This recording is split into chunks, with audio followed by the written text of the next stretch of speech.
இப்போ எந்திரிக்க போறியா இல்லை தண்ணியை பிடிச்ச உன் மேலே ஊத்துட்டுமா என்று சந்தனா அவனுடைய மார்பில் தலை சாய்த்தபடி கேட்டாள்.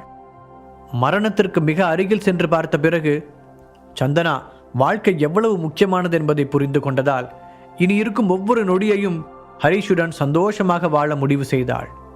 அம்மா தாயே, அப்படி மட்டும் செய்யாத, எனக்கு பெட்ல குளிக்கலாம் விருப்பம் இல்லை என்று பதறி அடித்துக்கொண்டு எழுந்து உட்கார்ந்தான் ஹரிஷ். அதை பார்த்த சந்தனா வாய்விட்டு சிரிக்க ஹரிஷ் ரசனையோடு அவளை பார்த்தான். இன்னைக்கு நமக்கு காலேஜும் இல்லை, ஆஃபீஸும் இல்லை, ஸோ வெளியே போகலாமா? அதுக்கு முன்னாடி 2 பேரும் சேர்ந்து இப்போ ஒரு வாக்கிங் போயிட்டு வரலாம்.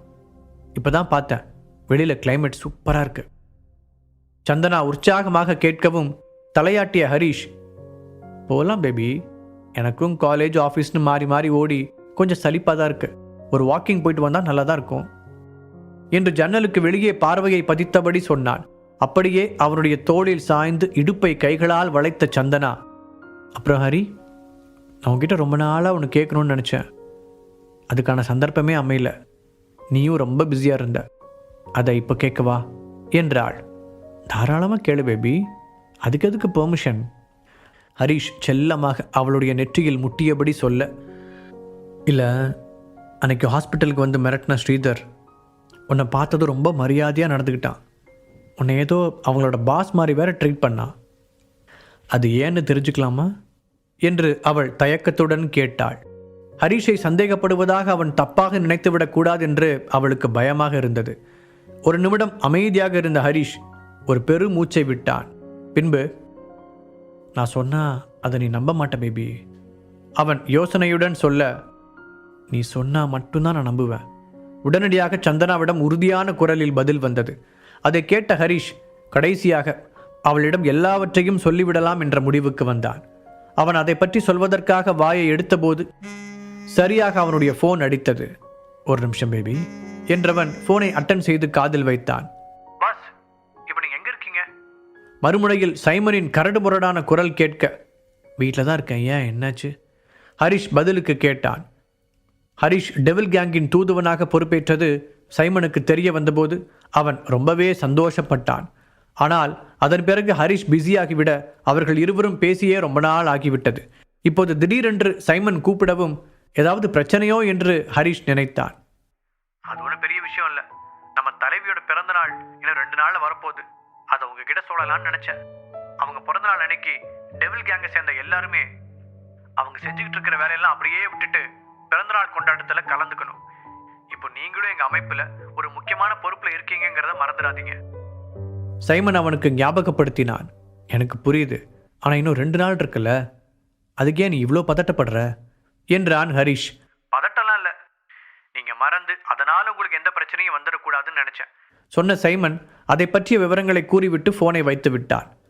சைமன் சொல்ற மாதிரி இது ஒரு பெரிய கொண்டாட்டம்னா இந்த ஃபீல்டில் இருக்கிற நிறைய முக்கியமான ஆளுங்க அதுக்கு வருவாங்க, அவங்கள பற்றிலாம் தெரிஞ்சுக்க இது நமக்கு ஒரு நல்ல சான்ஸாக இருக்கும் நினைத்தவனுக்கு அந்த கொண்டாட்டத்தின் மீது இப்போதிருந்தே ஆர்வம் பிறந்தது. சென்னை இந்தியாவின் ஒரு முக்கியமான நகரம்தான் என்றாலும் டெவில் கேங், மிரியட்ஸ் என்ற 2 அமைப்புகளுமே இந்த சிட்டியின் மீது ஆர்வம் காட்டுவது ஹரிஷுக்கு கவலை அளித்தது. இப்போது இந்த ஹீலிங் ஆர்ட்ஸ் காலேஜ் வேறு சென்னையில் தான் திறக்கப்பட்டிருக்கிறது. ஹெர்பல் மெடிசனிலும் தற்காப்பு கலைகளிலும் ஆர்வமுள்ள பெரிய மனிதர்கள் இந்த சிட்டியில் பெருகி வருவதை ஹரிஷ் உணர்ந்தான். இது அவனுடைய ஆர்வத்தை அதிகப்படுத்தியது. ஹரிஷ் இதை பற்றியெல்லாம் யோசித்துக் கொண்டிருந்த போது சந்தனா அவனுடைய தோளை தொட்டாள். ஃபோனில் யாரு ஹரி? அவள் கேட்க, அது ஒரு ஃப்ரெண்டு. ஹரிஷ் சாதாரணமாக சொல்லிவிட்டு அவளை பார்த்து கியூட்டாக சிரித்தான். அதனால் ஃபோன் வருவதற்கு முன்பாக பேச வந்த விஷயத்தை இருவருமே மறந்திருந்தார்கள். வாக்கிங் முடித்து வந்து சாப்பிட்ட பிறகு அப்படியே வெளியே சென்று விட்டு வரலாம் என்று இருவரும் சேர்ந்து முடிவெடுத்தார்கள். எங்கே போகலாம் பேபி, உனக்கு ஏதாவது ஐடியா இருக்கா? ஹரிஷ் கேட்க, அப்படிலாம் எதுவும் இல்லை ஹரி, எனக்கு உன் கூட டைம் ஸ்பெண்ட் பண்ணால் போதும் சந்தனா சந்தோஷமாக சொன்னாள். அப்போது ஹரிஷின் ஃபோனில் ஒரு மெசேஜ் டோன் வர அவன் அதை எடுத்து பார்த்தான். இன்னைக்கு நீங்கள் ஃப்ரீயாக இருந்தால் இந்த பிளேஸுக்கு வாங்க, இங்கே நிறைய இன்ட்ரெஸ்டிங்கான விஷயங்கள் இருக்கு, உங்களுக்கு ரொம்ப பிடிக்கும்னு நினைக்கிறேன் என்று அக்ஷராவிடமிருந்து மெசேஜ் வந்திருந்தது. அதை சந்தனாவிடம் காண்பித்தவன், அக்ஷரா தான் மெசேஜ் பண்ணியிருக்காங்க, இந்த இடத்த பற்றி நானும் கேள்விப்பட்டிருக்கேன், இந்த ஏரியாவில் விதவிதமான பழங்கால பொருட்கள் கிடைக்குமா, ரொம்ப நாளாகவே அங்கே போகணும்னு நான் ஆசைப்பட்டுட்ருக்கேன், பட் இது வரைக்கும் அதுக்கு சரியான சந்தர்ப்பமே கிடைக்கல, உனக்கு ஓகேனா நாம் 2 பேரும் அங்கே போகலாமா உனக்கு பிடிச்ச மாதிரி ஏதாவது திங்ஸ் கூட அங்கே நம்ம வாங்கிக்கலாம். வீட்டை டெக்கரேட் பண்ணுறதுக்கு இன்னும் நிறைய திங்ஸ் வேணும்னு சொல்லிட்டு இருந்தால, அதுக்கு இந்த பிளேஸ் கரெக்டாக இருக்கும் என்று சொல்லிவிட்டு அவளை பார்த்தான். ஹரிஷுக்கு பழங்கால பொருட்கள் மீது எவ்வளவு ஆர்வம் இருக்கிறது என்பதை பற்றி தான் சந்தனா ஏற்கனவே ஒரு முறை பார்த்திருந்தாளே. அது மட்டும் இல்லாமல் அவன் சொன்ன ஐடியாவும் அவளுக்கு பிடித்திருந்தது. இன்னொரு பக்கம் ஹரிஷுக்கு பிடித்த விஷயங்களை பற்றி அவளும் விரிவாக தெரிந்து கொள்ள விரும்பினாள். அவனுடைய ஆர்வங்கள் மற்றும் ரசனைகளை பற்றி தெரிந்து கொள்ளும் போது ஹரிஷை இன்னும் ஆழமாக புரிந்து கொள்ள முடியும் என்று நம்பினாள்.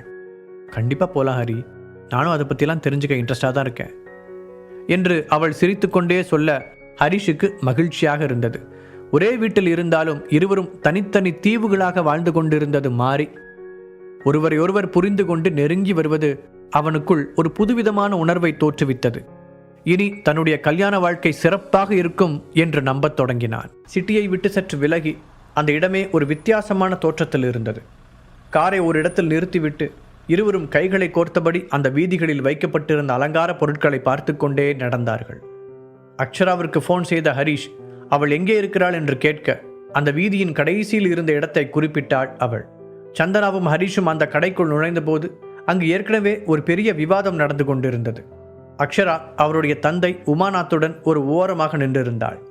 உமாநாத் அவருடைய வயதை ஒட்டியிருந்த ஒரு நடுத்தர வயது மனிதருடன் தீவிரமான விவாதத்தில் ஈடுபட்டு இருந்தார். அக்ஷரா, ஹரிஷ் கூப்பிட அவர்கள் எல்லோருடைய கவனமும் அவன் பக்கம் திரும்பியது. இங்கே என்ன பிரச்சனைன்னு தெரிஞ்சுக்கலாமா? ஹரிஷ் புருவத்தை உயர்த்தி கேட்க, ஹரிஷ், நல்ல நேரத்தில் தான் நீங்கள் வந்திருக்கீங்க என்று அவனை பார்த்து சந்தோஷமாக சிரித்தாள் அக்ஷரா. அதை பார்த்த உமாநாத் மற்றும் சந்தனா இருவரின் முகமும் லேசாக மாறியது. ஹரிஷ், இந்த கடையோட ஓனர் என் அப்பாவோட ஃப்ரெண்டு. இப்போ சமீபத்தில் ஒரு பழங்கால ஜுவல்லரி பாக்ஸ் கிடச்சிருக்கு. அதை எங்ககிட்ட காட்டினார். அப்பாவுக்கு அந்த பாக்ஸ் பிடிச்சிருந்தாலும் அதோட மதிப்பு என்னவா இருக்குன்னு அவரால் சொல்ல முடியல.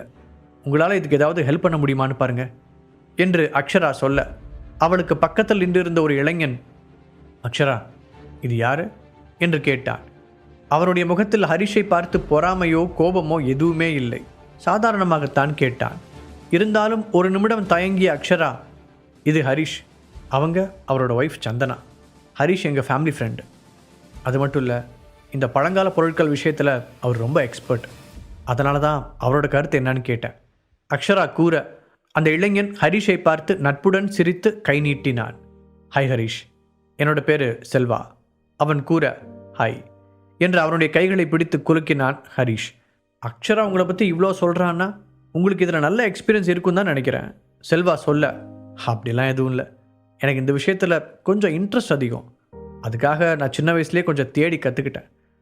அக்ஷராவுக்கு எப்போவுமே என் மேலே கொஞ்சம் நம்பிக்கை அதிகம்தான், அதனால் அவங்க பெருசாக சொல்கிறாங்க என்று அந்த பாராட்டை மறுத்த ஹரிஷ் டேபிளின் மீது இருந்த அந்த ஜுவல்லரி பாக்ஸின் பக்கம் பார்வையை திருப்பினான்.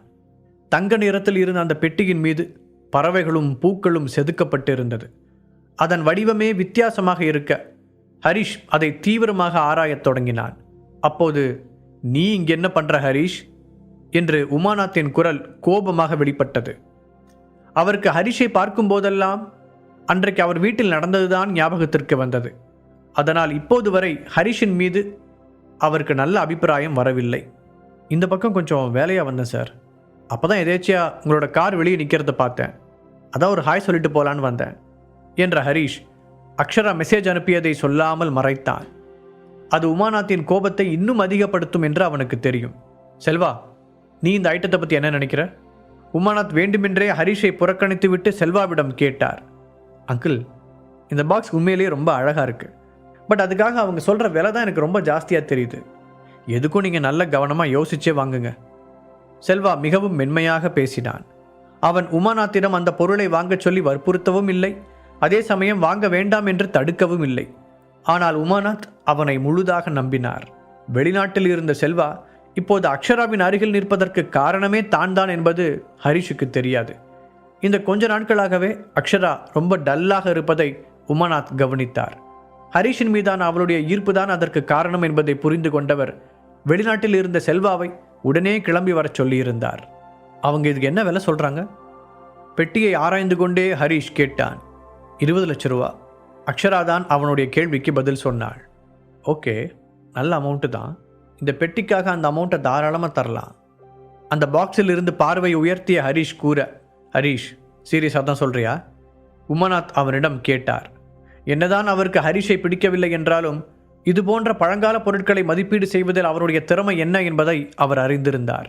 கண்டிப்பாக சார், நான் இதில் உறுதியாக இருக்கேன் சொன்ன ஹரிஷ் அதை பற்றி இன்னும் சில விவரங்களை கூட அவரிடம் கூற நினைத்தான்.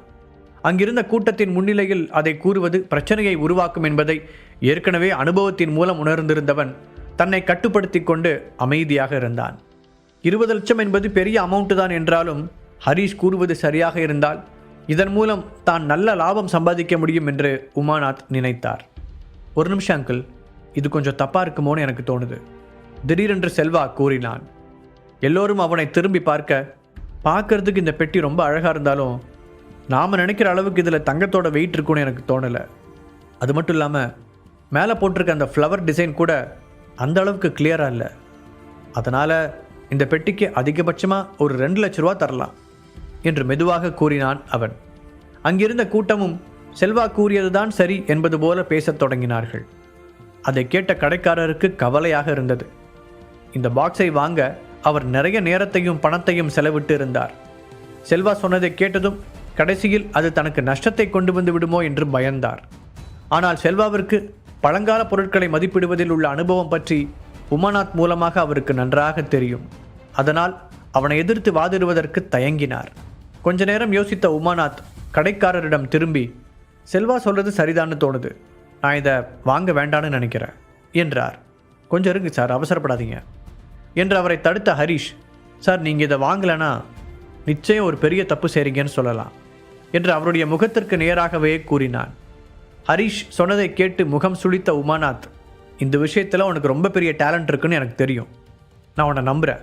பட் என்னதான் இருந்தாலும் நீ கொஞ்சம் சின்ன பையன், அந்த அளவுக்கு எக்ஸ்பீரியன்ஸ் இருக்காது.